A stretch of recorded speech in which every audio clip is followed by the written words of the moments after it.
3일입니다. 기도하겠습니다. 은혜로우신 하나님께서 우리들을 붙들어 주시고 우리들을 하나님 아버지의 인도하심으로 이끄시기를 원합니다. 오늘도 우리들이 말씀 가운데 있는 기쁨을 찾으며 말씀을 순종함으로 하나님 아버지의 크신 은혜와 복을 누릴 수 있도록 도와주시옵소서. 모든 말씀을 예수님의 이름으로 기도합니다. 아멘. 우리는 요한복음의 특징 가운데 하나가 예수님께서 말씀을 하실 때 그 말씀을 오해하는 사람들이 있고 예수님께서는 사람들의 오해를 풀어주심으로 메시지의 그 의미를 더욱 밝혀나가신다고 하는 특징이 있다고 얘기를 했습니다. 오늘도 예수님께서는 나는 하늘에서 내려온 살아있는 떡이니 사람이 이 떡을 먹으면 영생하리라. 내가 줄 떡은 곧 세상의 생명을 위한 내 살이니라. 이렇게 말씀을 하셨고 이 말씀에 대해서 유대인들은 오해를 했다고 하는 겁니다. 이 말씀에 대해서 유대인들은 예수님께서 스스로를 하나님으로부터 온 생명의 떡이라고 말씀하실 때 놀랐습니다. 그리고 그 놀라움을 이 사람이 어찌 능히 자기 살을 우리에게 주어 먹게 하겠느냐라고 수군대면서 예수님의 말씀을 오해를 했습니다. 요한복음 6장을 살펴보면은 오병이어의 기적에서부터 출발해서 떡이라고 하는 말에서 하늘의 떡으로 또 하늘의 떡은 떡이신 예수님으로 다시 떡이신 예수님은 먹어야 하는 떡이신 예수님으로 그리고 또 마지막으로는 예수님의 희생으로 떡에 대한 그 이야기들이 이게 점점 변하고 있는데 유대인들은 그런 그 변화의 흐름을 이해하지도 못했을 뿐만 아니라 내 살을 먹어야지만 된다고 하는 말에 대해서 심각하게 아마 오해를 했을 겁니다. 예수님께서는 유대인들이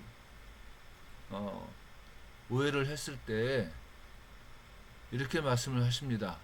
내가 진실로 너희에게 이르노니 인자의 살을 먹지 아니하고 인자의 피를 마시지 아니하면 너희 속에 생명이 없느니라. 여기서 인자의 살을 먹지 아니하고 인자의 피를 마시지 아니하면 이 말은 유월절을 뛰어넘는 또 유대인들의 신학적인 이해를 초월하고 있는 말입니다. 왜냐하면은 사람의 살을 먹는 식육적 제의는 율법에서 금지된 것이기 때문에 그런 거예요. 유대인들이 생각할 때는 이 사람의 살과 피를 먹고 마신다는 것은 상상할 수 없는 겁니다. 신학적으로도 불가능한 말입니다.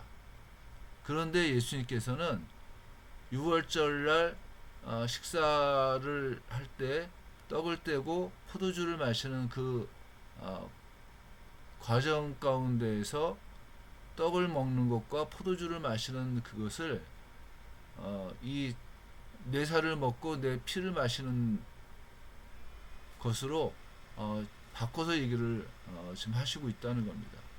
대부분의 학자들은 이 인자의 살을 먹지 아니하고 인자의 피를 마시지 아니하면 이 말을 성찬을 언급하신 것으로 이해하고 있는 겁니다.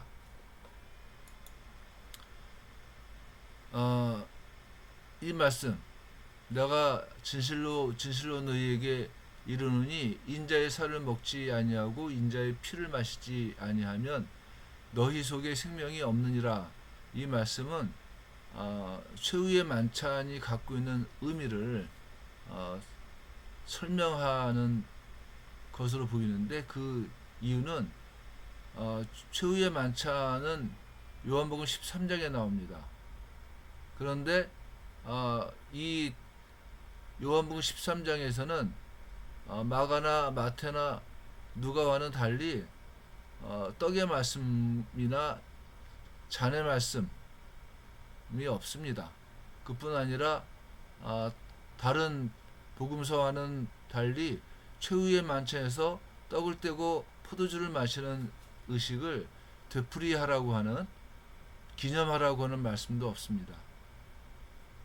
그렇기 때문에 요한이 떡과 피를 이야기하는 신학적인 해설은 요한복음 6장 53절부터 58절에서 제일 정확하게 또 제일 풍성하게 나타난다고 생각을 할 수밖에 없습니다. 내가 진실로 너희에게 이르노니 인자의 살을 먹지 아니하고 인자의 피를 마시지 아니하면 너희 속에 생명이 없느니라. 이렇게 말씀하신 내용을 예수님께서는 다시 내 살을 먹고 내 피를 마시는 자는 영생을 가졌고 마지막 날에 내가 그를 다시 살리리니 내 살은 참된 양식이요 내 피는 참된 음료로다. 내 살을 먹고 내 피를 마시는 자는 내 안에 거하고 나도 그의 안에 거하나니 살아계신 아버지께서 나를 보내심에 내가 아버지로 말미암아 사는 것 같이 나를 먹는 그 사람도 나로 말미암아 살리라. 이렇게 해석을 하시는 겁니다. 바꿔 말하면은 나를 믿으면 산다는 얘기입니다. 요한복음 1장에서 얘기했던 것 같이 영접하는 자 곧 그 이름을 믿는 자들에게는 하나님의 자녀가 되는 권세를 주셨으니, 이 말을 살과 피를 먹는 걸로 다시 한번 해석을 하시는 겁니다. 똑같은 내용을 누가복음 22장 19절에서는 떡을 가져 감사 기도하시고 떼어 그들에게 주시며 이르시되 이것은 너희를 위하여 주는 내 몸이라 너희가 이를 행하여 나를 기념하라. 이렇게 말씀을 하신 겁니다. 결국 예수님의 말씀은 참된 생명은 주님께 있다고 하는 겁니다. 그렇기 때문에 주님 안에 있는 사람들은 과거 광야에서 이스라엘 백성들이 만나를 먹었지만은 그 사람들은 다 죽었단 말입니다. 그러나 예수 그리스도의 살과 피를 먹는 자, 바꿔 말하면은 예수님을 믿음으로 영접한 자, 그런 사람들은 광야 때에 죽었던 그 사람들 같지 않고 이 떡을 먹는 자는 영원히 살리라라고 하는 주님의 말씀처럼 예수 그리스도를 믿음으로 말미암아 영생을 얻을 수 있다고 하는 겁니다.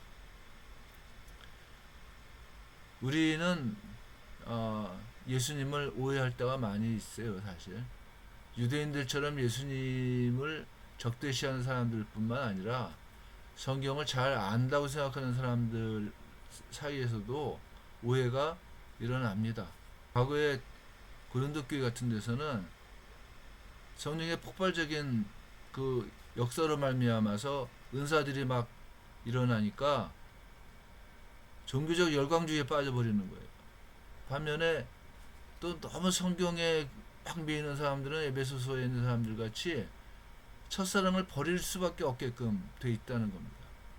그래서 참된 믿음, 또 예수님을 오해하지 않기 위해서 필요한 거는 뭐냐면은 이 두 가지의 극단을 조화시킬 수 있는 전통적인 지식이 필요한 겁니다. 그걸 우리는 교리라고 얘기를 해요. 그러나 성경에 대한 전통적인 지식이 교리로만 남아서 또 안 된다는 거예요. 그게 삶으로 나타나야지만 된다고 하는 겁니다. 그래서 예수님께서는 스스로를 생명의 떡이라고 말씀하시고 또 내 살과 내 피를 먹어야지만 된다고 말씀을 하시는데, 그 의미는 결국 뭐냐, 예수님의 말씀이 우리들의 삶 가운데 어떻게 표현되어야지만 되느냐, 어떻게 온전하게 나타날 수 있느냐의 문제를 얘기를 하시고 있는 겁니다. 마치 마태복음 7장에서 얘기하는 것 같이 예수님의 말씀을 듣고 순종하는 자는 반석 위에 집 지은 지혜로운 사람이다. 이렇게 말씀하시는 것과 같은 얘기입니다. 우리가 오늘을 살면서 예수님의 말씀에 대한 오해를 우리가 벗어버리기 위해서는 성경으로 돌아가야지만 된다. 또 하나님 말씀 가운데 있는 참된 진리를 우리가 우리의 삶 가운데 표현하고 드러내야지만 된다는 사실을 알고 기도했으면 좋겠습니다. 기도하겠습니다. 은혜로우신 하나님 함께 해주시고 우리들을 하나님 아버지의 인도하신 가운데 예수 그리스도의 말씀을 묵상하며 또한 하나님을 온전하게 믿음으로 예수님을 영접하고 또한 하나님께만 영광을 돌리는 축복이 있도록 도와주옵소서. 모든 말씀을 예수님의 이름으로 기도합니다. 아멘.